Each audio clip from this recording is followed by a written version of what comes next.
We're here with Alex Winter, the director of Deep Web. It was a great film. I really enjoyed it. It educated me on a lot of things I didn't really know about Silk Road or Mr. Ross. So, and briefly, can you just tell our viewers what the film's about? It's mostly about the rise and fall of the Silk Road and the Ross Ulbricht trial. I am Chris of the Crypto Show on 89.1 as well. Okay, and how were you involved with the screening? Well, we actually did a fundraiser for Ross Ulbricht 2 weeks ago, raised over $3,500, and Alex Winter, the creator of Deep Web, actually Skyped in and did an interview with us. I'm Danny Sessom, and I book all the shows and kind of pick the themes and what we're going to do, and I basically organized the whole fundraiser here and got this whole thing set up. Hi, my name is Julia Transky from BraveTheWorld.com, and I was at the Ross Ulbricht trial for almost every single day of the month-long occurrence, and it was abhorrently orchestrated and predetermined, and this was obvious in the way that the judge held up all of the prosecution's issues with the defense, meanwhile completely censoring the defense as far as denying witnesses from even going on the stand. I think that Judge Forrest gave Chuck Schumer a happy ending with the sentencing. Now, one of the more prominent figures in the film is Senator Chucky Schumer, who is spearheading a, campaign to take down the Silk Road, saying that it was being used for all types of illegal activities. Of course, we know any drug dealer can go buy, a pound of heroin on the street corner with a $100 bill. So with that in mind, how big of a issue do you think the Silk Road was as far as facilitating the drug trade? I think that the Silk Road was certainly frightening to law enforcement because of what it did and because of what they were afraid it could do. I think that the idea of a free market that was unregulated, using an unregulated currency that was moving drugs, essentially tax-free around the world, is you can count the ways that that's threatening to government and law enforcement. I think from Schumer's perspective, and this is just hypothesis, I think it probably threatened him on three levels primary. One is the drug war. He's always been a very big proponent of the drug war.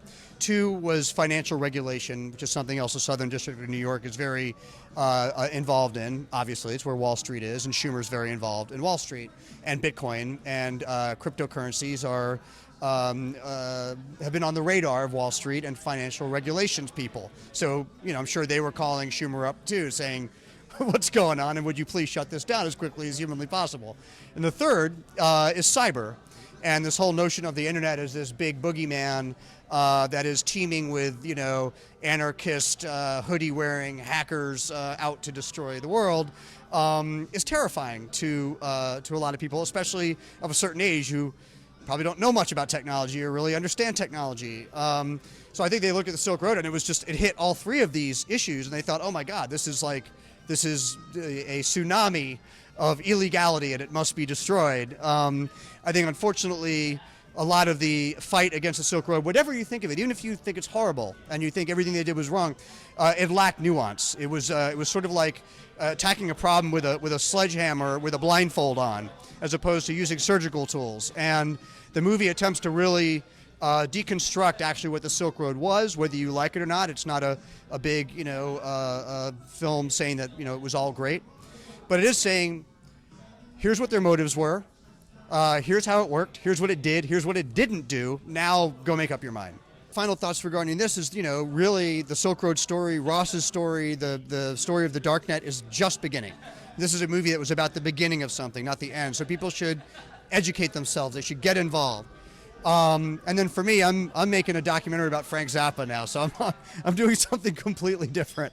The Zappa movie I'm making, is really about this amazing artist at the end of the 20th century who embodied a lot of different things. And he was a great musician, sort of pop cultural rock, jazz musician. He was a great classical composer.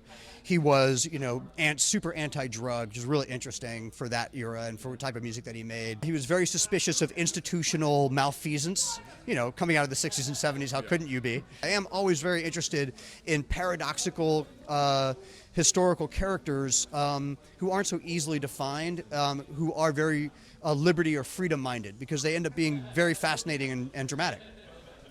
Alex Winter, thank you for your time, sir. Brain Force is here.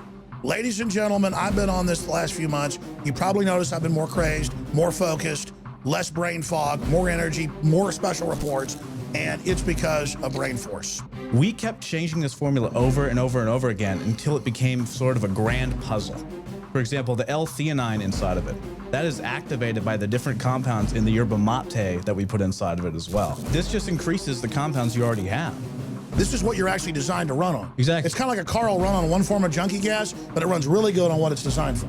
And that's the principle of Infowars Life, as far as I understand, that you've always had, is that it's not about synthetic chemicals and forcing actions. It's about letting your body do its own thing and giving your body the tools it needs to create these different compounds that are super valuable and super beneficial. You will find Brain Force and other game-changing products at InfoWarsLife.com or call 888-253-3139.